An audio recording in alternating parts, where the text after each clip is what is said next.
দোজকের মধ্যে মানে এক নেতা গেছে, তো দোজকের যিনি সোলজার সে বলছে আপনি যেহেতু নেতা ছিলেন আপনার জন্য একটা স্যাক্রিফাইস, আপনি প্রত্যেকটা দোজক একটু ঘুরে ঘুরে দেখেন। তো এক দোজকে যায় দেখে মানে ফ্রাই করতেছে, কো বাবা রে বাবা, আর এক দোজকে যায় দেখে আগুনে পোড়াইতেছে, এটা সম্ভব না।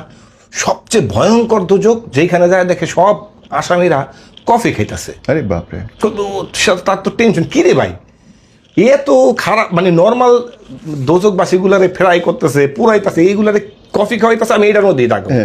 বলে শিওর, বলে হ্যাঁ শিওর, বলে ঢুকলে কিন্তু আর বাইরে পারবেন না, কেন বাইরে কি দরকার, আমি কফি কেমন যায়, এটা দিয়ে আটকায় দিছে। এবার ভিতরে যেগুলো বসা ওগুলো বলতেছে বাইরে তোরা মানে এত আকাম কুকাম করছো তারপরও কফি খাইতে দিছে, তো করে কফি খাইতে দিছে, তুই তো ভুল টাইমে দেখছস।